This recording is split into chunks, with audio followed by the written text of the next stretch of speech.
The following is a listener-supported ministry from the Grace Evangelical Society.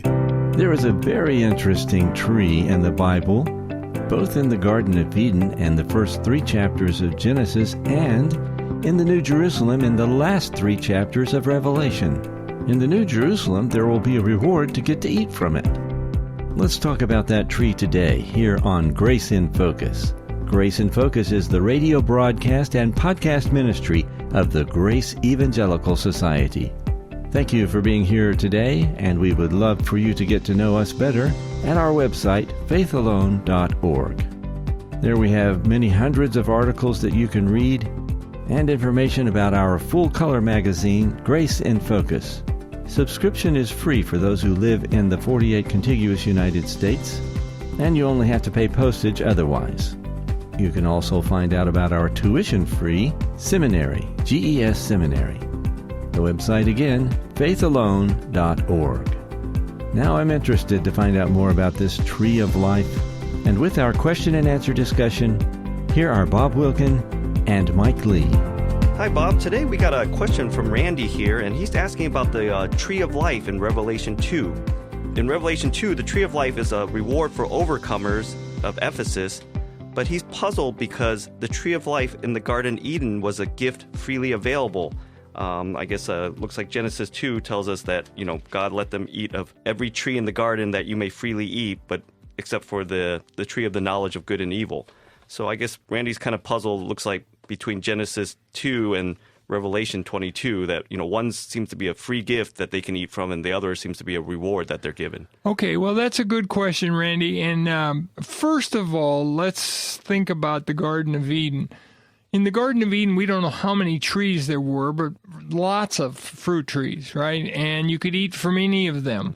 Evidently, before the flood, people weren't even eating animals, or at least in the Garden of Eden, they weren't eating animals, so that the nutrients on these trees were going to be enough for them to live and to live joyously and abundantly, and it would have been fine. So it's inconceivable to me, and I remember Zane Hodges saying this one time, that they would have skipped eating from the tree of life, but eaten the forbidden fruit from the tree of knowledge of good and evil.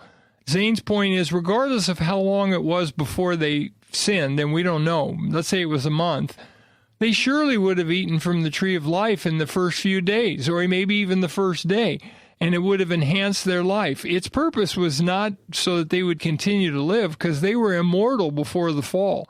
They became mortal when they ate the forbidden fruit. And the day you eat of it, you shall surely die, meaning your death process will begin, then you will become mortal. But before that, they were innocent and immortal. I guess what you're saying is, it's almost like for us, we have 2 purposes when we eat, right? Sometimes we eat so we can survive, but sometimes we eat like we book a meal at, let's say, a 5-star restaurant.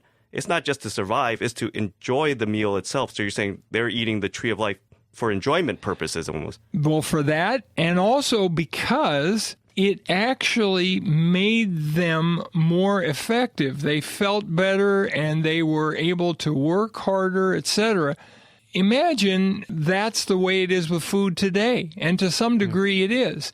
If we eat a healthy diet, we're going to have a more abundant experience, right, than if we eat a bunch of junk food, although, there are people who subsist just on junk food.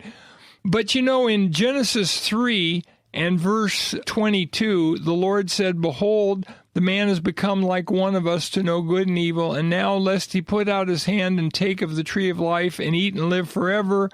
Therefore the Lord sent him out of the garden to till the ground from which he was taken.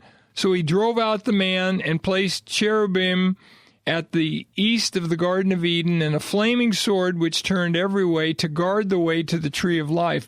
And notice he said that the person would eat and live forever. Well, the idea wasn't that if Adam and Eve ate once of the tree of life, they would live forever, because they'd probably already eaten of it. The point was, ongoing eating of the tree of life would have extended one's life. That wasn't its original purpose, because they were immortal. But for the person who's mortal, it would extend their life indefinitely as long as they continued eating of it. And so the Lord kept them from it. But it was never its purpose to extend the life. Its purpose was to enhance the life. So you're saying even for these overcomers, it's obviously the overcomers already have eternal life, but now by eating the tree of life, they get to enjoy their eternal life even more. Yeah, look at Revelation 2, and I believe it's verse 7 that Randy's asking about. Would you read 7, Revelation 2, Sure. 7? He who has an ear, let him hear what the Spirit says to the churches. To him who overcomes, I will give to eat from the tree of life, which is in the midst of the paradise of God. So, Randy's right. This is a reward, and it's only for the victorious Christian. The word overcomer is from the noun form is Nike or victor. Nike was named after the Greek goddess of victory.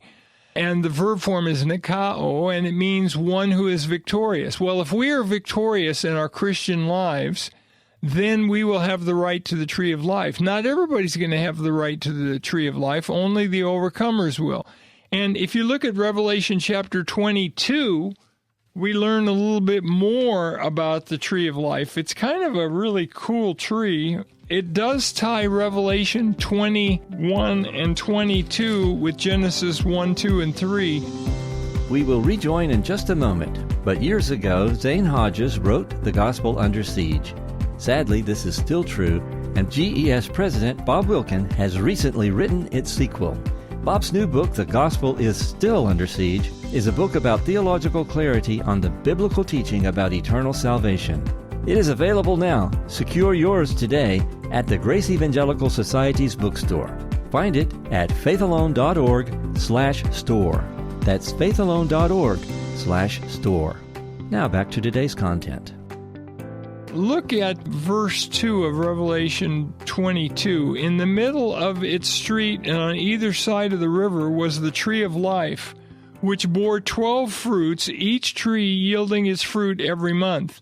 Now notice several things about this. First of all, there's not just one tree of life, there are many. And secondly, it doesn't just yield one fruit, it yields 12 fruits. And third, there are going to be months in eternity. We're going to have 12 months a year like we do now. Evidently, we're going to have time and we're going to probably have seasons. We can't be certain, but it would seem like the new earth is going to have seasons as well. But the person who has the right to the tree of life doesn't just get one fruit.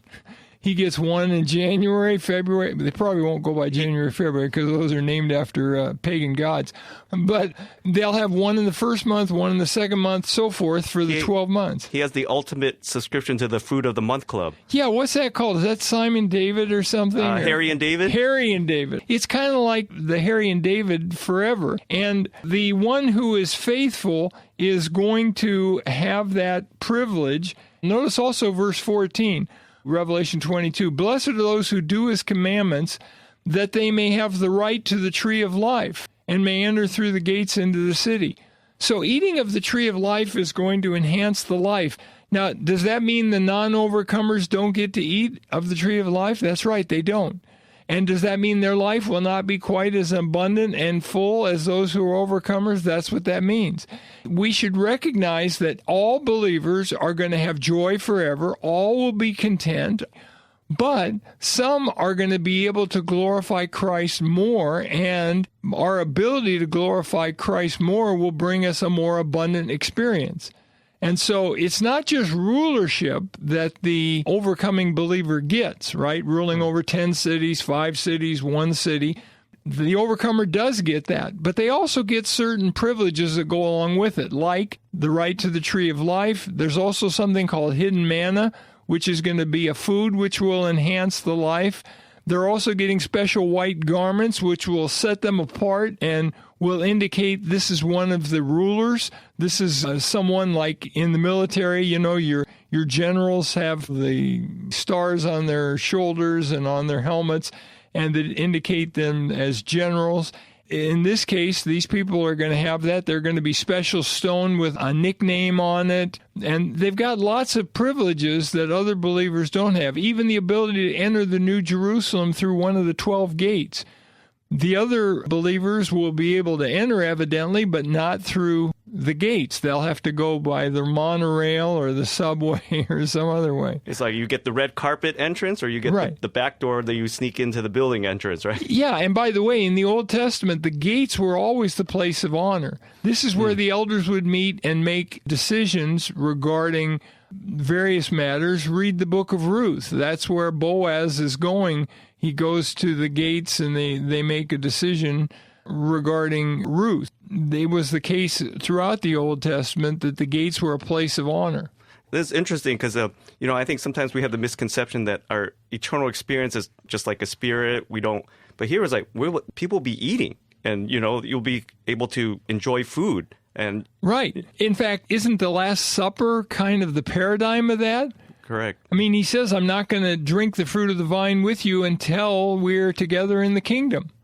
So in the kingdom, he's going to be having, this really isn't the Last Supper. Mm-hmm. It's his Last Supper before, right, he Right. returns. But after he returns, there's going to be suppers all the time. And, certainly the 12 are going to get to be sharing these suppers with him. But I assume all of the overcomers from time to time will be able to celebrate feast with the Lord. Now, maybe it'll be a large group. Maybe we're part of thousands of people or tens of thousands if we're fortunate enough to be one of the overcomers.